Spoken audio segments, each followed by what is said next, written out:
A 22-year-old woman goes on a cross-country van trip with her fiancé.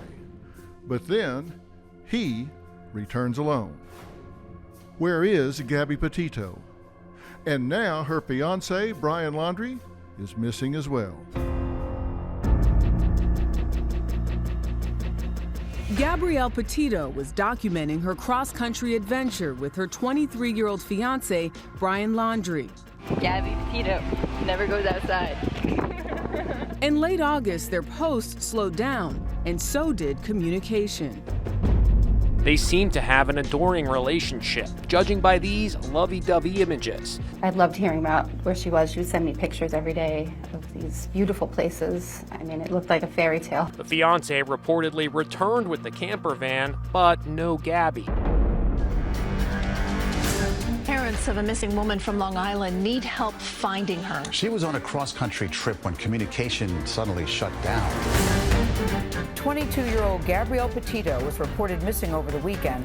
Her last location is believed to have been in Wyoming. A witness reported a physical altercation between the couple August 12th. Their van was then stopped for a welfare check. New body cam video was released today showing the missing Long Island native's encounter with police a few weeks before she vanished. Body camera footage in Utah shows Gabby crying in her van at the side of the road outside Arches National Park during an emotional interview with Moab police. You're 22, right? So I'm choosing not to cite you today. So you are not going to be charged with it. All right? But this is what I do have to do. I am separating between you tonight. The two said they pushed and shoved one another outside a grocery. Gabby scratched Brian, but told police they were in love and didn't want to press charges. Police concluding it was not a domestic assault, but a mental health crisis. Laundrie is reportedly not cooperating with authorities and has hired a lawyer. We don't eat, we don't sleep. We are constantly on social media talking to everyone we can, trying to get leads. This just in, the FBI saying tonight they do not know the whereabouts of Brian Laundrie. This evening, police were seen entering Laundrie's home in Northport, Florida. Laundrie is a person of interest in Petito's disappearance. My friend's life is at stake, and I would really just appreciate it if you would speak up. Even just one little thing gives us a place to start. I want to find my friend.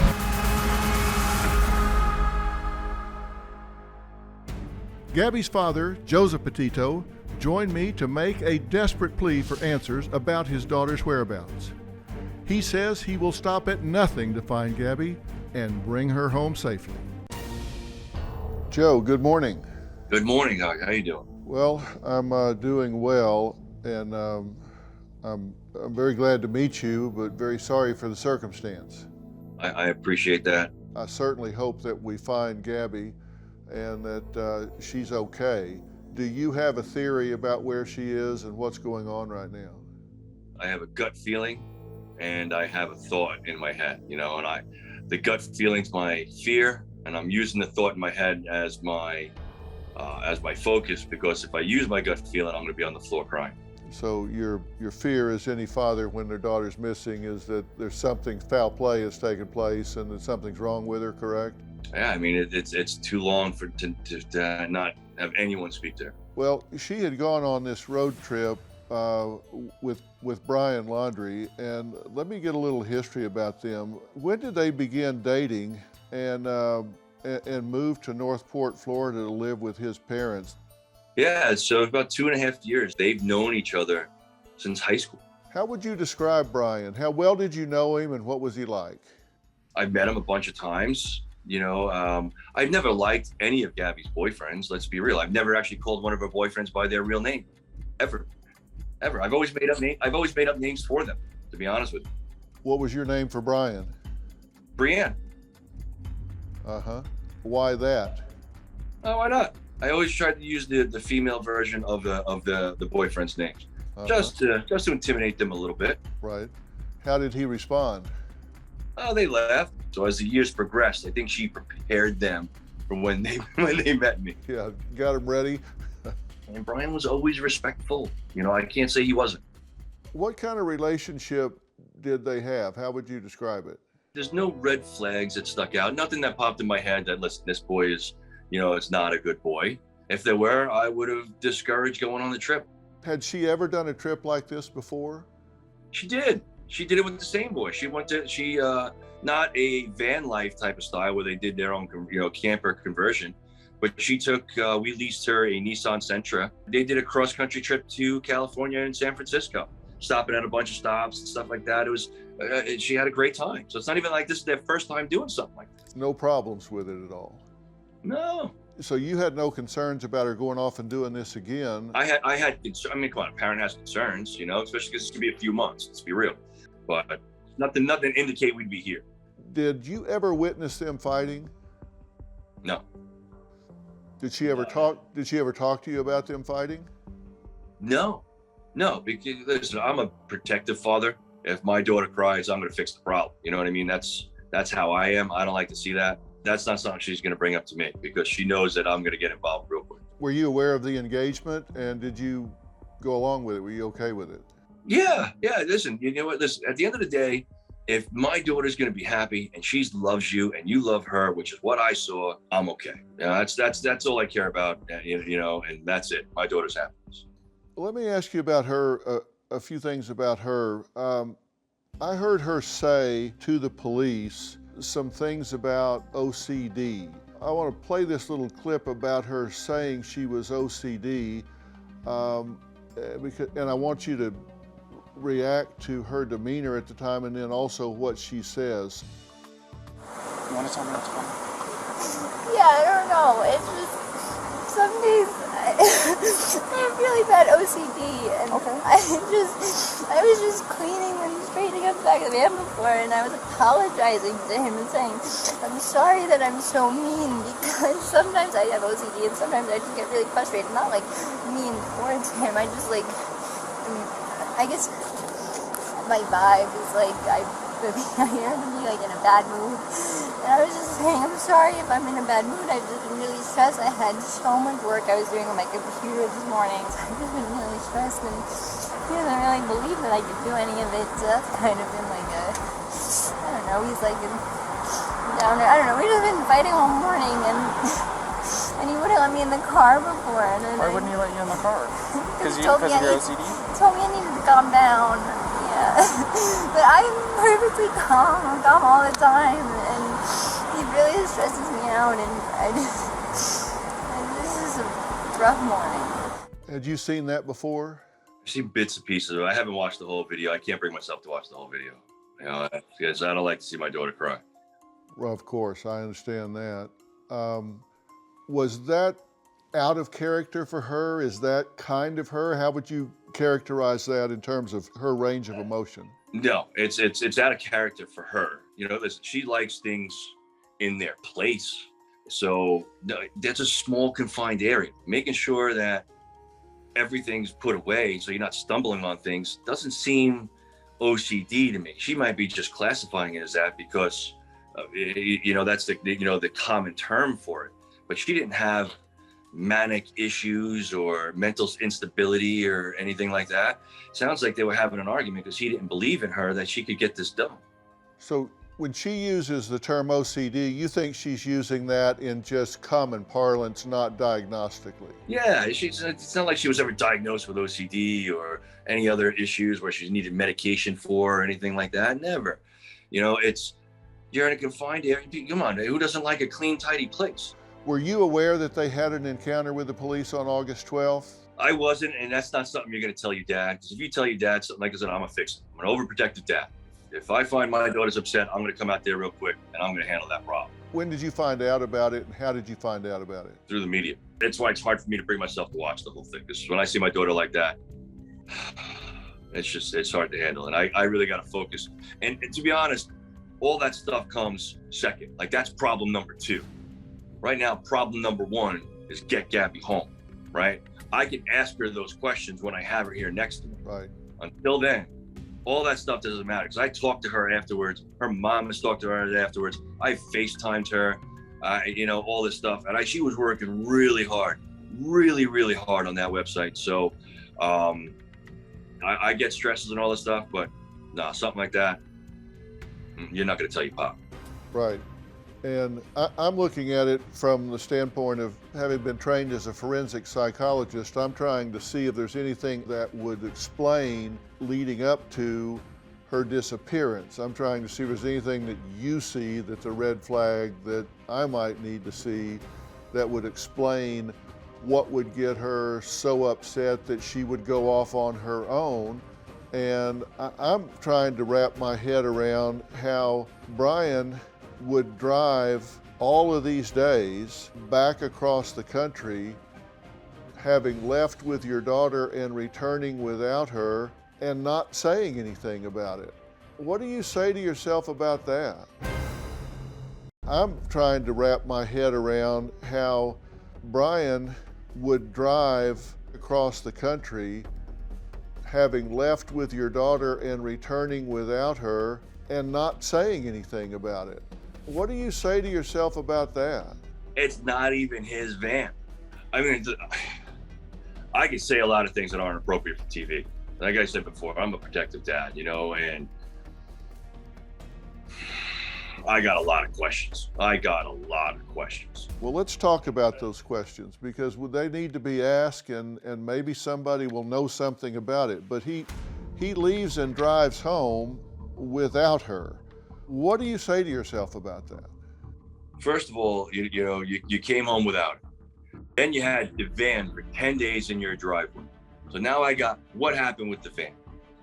Did you clean it? Did your parents help you clean it? Did they help cover up a crime? After the fact, I want to know. Like, I got these questions. Like, did you stole a car over across how many states? Can you be arrested for that? Like, I got a lot of questions. Until I get my daughter back, I don't give a damn about the questions. I got to get my baby girl back. Well, but that may lead to getting her back and finding out where she was. He drove across the country for how many days without telling you she was missing? 7? Well, I guess he was home on the 1st, right? So it takes at minimum from Wyoming, it's a 2-day drive.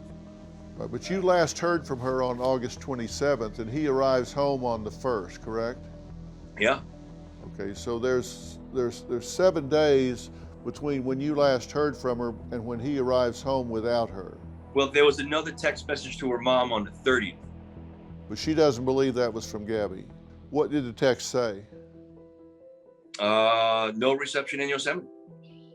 And we thought it was actually like a autocorrect where she meant Yellowstone.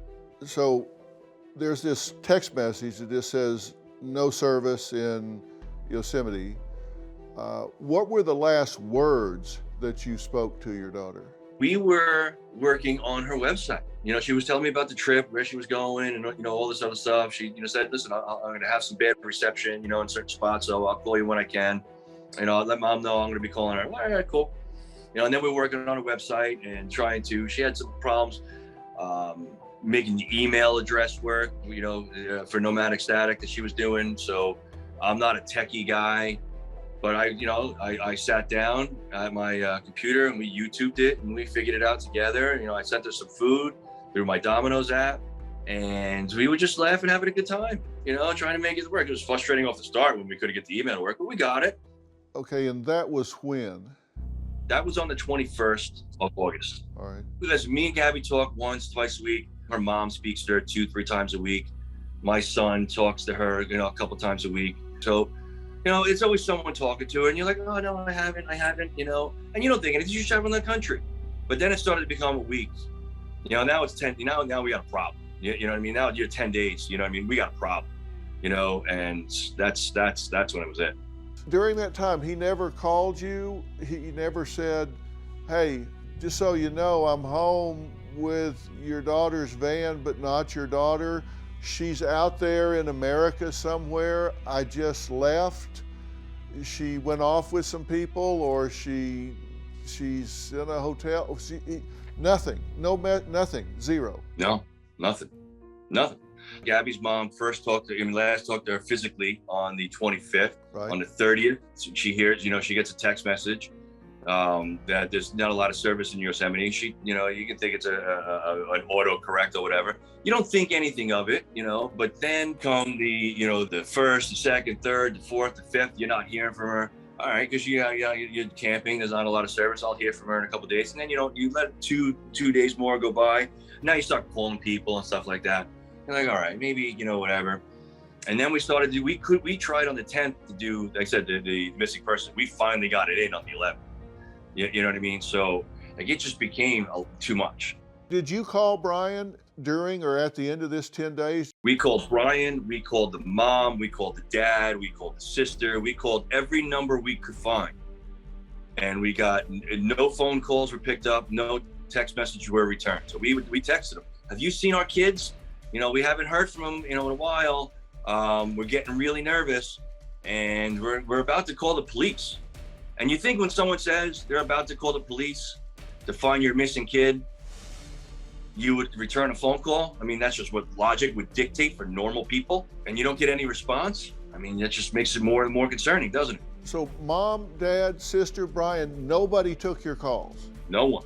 Okay, well, let me do a hypothetical here and flip the table. If this was the other way around and you had a son that went off with somebody's daughter and came back without her and the family called you, wouldn't you pick up the phone and answer it and tell them everything you knew to help explain the situation? All right, so let's expand on that a little bit more, right? So my son comes home without his companion who lives in my house. Remember, Gabby lived there. Right. So if he's back at so my son's back at my house without the person who lives in my house, and once he gives me an explanation, I'm on the phone with the parents saying, we got a problem because I'm a good person. We got a problem and we got to handle it quick. And whatever the problem is, however the scenario is, I teach my son and my youngest son and Gabby to stand up for your mistakes. All right, if you do something wrong, you apologize and you take what's coming, because that's what decent people do. Obviously, they skip that role in parenting. Would you have expected him to call you if he was leaving Utah or wherever without her and say, sir, she won't get back in the van, she won't come home, I'm leaving, I'm coming home, do you want to come out here? Would you expected him to say, I'm leaving and coming home without your daughter? Would you have expected him to call you if he was leaving Utah or wherever without her and say, sir, she won't get back in the van, she won't come home, I'm leaving, I'm coming home, do you want to come out here? The problem with that is that van was Gabby's. So he can leave that van right there. I'm jumping on a plane, tell me where she's at, and I'll be there in a few hours. If I got to get a private plane to get there, I will do that right this second. I don't care what it takes. So he better walk his little behind over to somewhere else and figure out how he's going to get home to his parents, because that van is in her name, not the other way around. So if he comes home, he shouldn't have brought her van home, is what you're saying. He leaves that with her. Gabby's 5'3", maybe 110 pounds. You think it's okay to leave a young 22-year-old person in the middle of nowhere? Right. So how much money do you think she had? She had money. But not enough money to spend a month's time in a hotel with food and stuff like that. Now, this van is hers, so not his, so you could go pick that van up. Why has that not happened? It's in police impound, and I'm letting them, they have the van, they're processing it. There's so much information, Dr. Phil. I'm overwhelmed with how far this story has gone in terms of the world. I mean, it's across the globe. It's wild. And I am so humbled. Can I just say something to you? Yes, sir. I want to thank you, again, because you're taking the time to push this story out there and essentially save my life. So I can never repay you for that. But if I ever meet you in person, man, I would like to shake your hand and say thank you so much, because I can't thank you enough. Well, and that's just a fact. Well, I hope we meet when we're celebrating finding her and solving this puzzle. We'll bring her home. We'll bring her home, and she's going to be home safe. That's what I got to go with in my head. Well, until I'm told otherwise, I'm going to be on the floor crying. So I understand, and as a father, I'm praying with you and praying that we find her and she's got some explanation for this. Now, at this point, you don't get the van, and you don't pick up the van. The FBI has it now. He doesn't pick up the phone. His family doesn't pick up the phone. But when he does pick up the phone, he picks it up to hire an attorney. How quickly did he do that? I don't know how fast he did. And that's some of the questions that I have, like, when did you get an attorney? Did your parents aid and abet you in a crime? All this other stuff. What was your reaction when you heard he was refusing to speak to the police? I screamed. My wife couldn't even console me. Like, I thought the worst. That's my baby. I was 20 years old when Gabby was born. She saved my life. I was going the wrong way in life. Made me the person I am today. So I broke down. I was crying, screaming. And then I composed myself, and I got to get her home because he's not helping. I'm not allowed to contact him. I'm not allowed to be anywhere, go anywhere near him. And if I did, all it's going to do is stop me from the primary focus of finding Gabby. So I'm doing what I know best. Bring my daughter home. That's all I can do right now. The FBI now looking for Brian Laundrie. His lawyer tells us his location is unknown. Dozens of people lining up outside his house, demanding answers on Gabby Petito's disappearance. Where is Gabby? Where is she? Officers going inside, speaking with family. You know where Gabby is? Can you tell us anything? Evidence bags taken inside the home. Bring Gabby home. Gabby's parents praying she's found. I just want to take my daughter and save her and hug her and protect her. As the country demands to know where she is. Well, he hasn't spoken to you. He hasn't spoken to the police. He hired an attorney, and his attorney released this statement. The attorney said, "This is understandably an extremely difficult time for both the Petito and Laundrie family. It is our understanding that a search has been organized for Ms. Petito in or near Grand Teton National Park in Wyoming. On behalf of the Laundrie family, it is our hope that the search for Ms. Petito is successful and that Ms. Petito is reunited with her family. On the advice of counsel, the Laundrie family is remaining in the background at this juncture and will have no further comment." You want me to break that down one by one for you? Yes. All right. So we're going to start with the opening line. All right. It's really hard on the Laundrie family and the Petito family. Well, my child is nowhere to be found, and I'm not getting any answers on where to even start. So don't sit there and tell me on how difficult it is for you because you got reporters on your block. Where is Gabby? Where is she? My heart bleeds for you. Then there was, I want the search to be successful. Well, I don't know about you, but when I want something to be successful, I will partake and help to make sure it's successful, not sit in the background, all right? If you love this person and she's your fiancé, then you should turn around and, I don't know, lead the darn charge. Like, I should be number 2, you should be number 1, but he's sitting there behind his mom like he's 4 years old. And to be honest with you, I said something on a previous interview, and then I'm gonna bring up, if that's okay with you. I apologize. No, please. I heard yesterday Cassie, the sister's interview, and I reacted emotionally without hearing the entire interview. So I would like to personally apologize to Cassie Laundrie because I heard through that interview that she hasn't talked to her brother and she wishes she could help, and they're not talking to her from what I understand. So I want to apologize to her because I jumped to conclusion, and that is wrong of me. And if you can talk to your parents and pressure them into, say something. They said print out a map, draw a circle, and fill it into an airplane and throw it in the front yard. I don't care. You don't have to say a thing.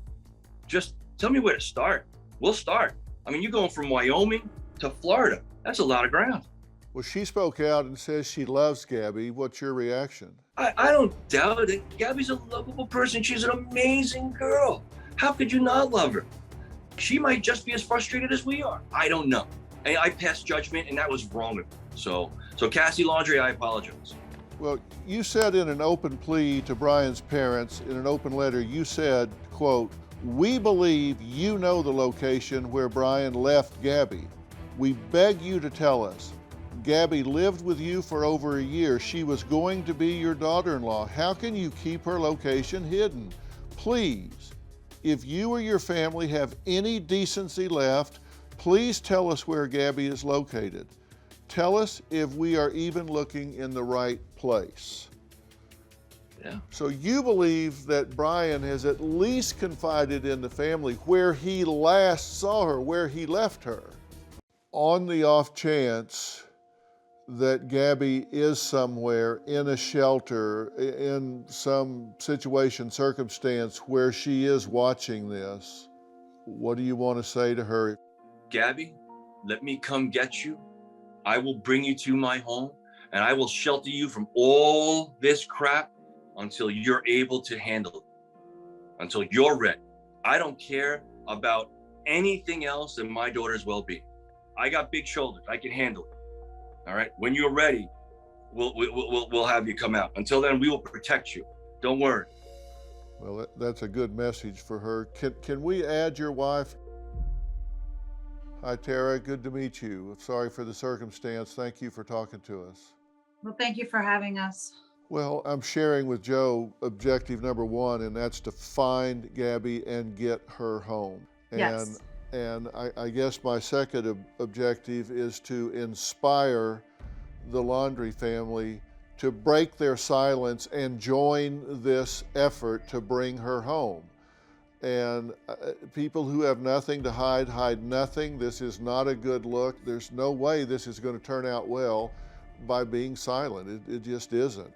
We're just trying to stay hopeful and persistent to see if, get her name out there, get her pictures out there. I know it is getting out there to help bring her home. I have never seen such strength, I've never seen such courage, and I've never seen such focus as you guys are bringing to this. And I can tell you that if you will keep the heat on here, two things can happen. It will keep people's focus on this situation. We're going to keep a big bright light on it, and hopefully you can inspire his family to come forward and give you information. There is absolutely no way in hell that he doesn't know more than you know. Please. We're begging. I'm begging. We're begging. Parent, just tell us something, just so we're heading in the right direction to find her. Well, that's the thing. And look, lawyers have clients, and they have this client. Your daughter's not a client. This is not a case. This is your precious daughter, and you need the information. And damn it, do the right thing. Step up and give every piece of information you know to help find this precious young woman, whatever the circumstance is. You have a moral imperative to do that. Man, I couldn't have said it better, Dr. Phil. I thank you very much. Yes, thank you. I appreciate everything you're doing, man. I can't thank you enough. Please, just keep it up as long as you can, as much as you can. That's all I can ask. Well, we're going to do that. Let's find her and get her home. Thank you very much, please. This is not Dr. Phil to Joe. This is dad to dad. Let's find her and get her home. That's all I need first. That's what we need, number one. Goal one, that is it. Missing van life girl Gabby Petito. Hello, and good morning. I think she's in trouble. I think she's hurt. She can't survive on her own. She doesn't have those skills. Do you have a theory about where she is? If I use my gut feeling, I'm going to be on the floor crying. New Dr. Phil. Check your local listings.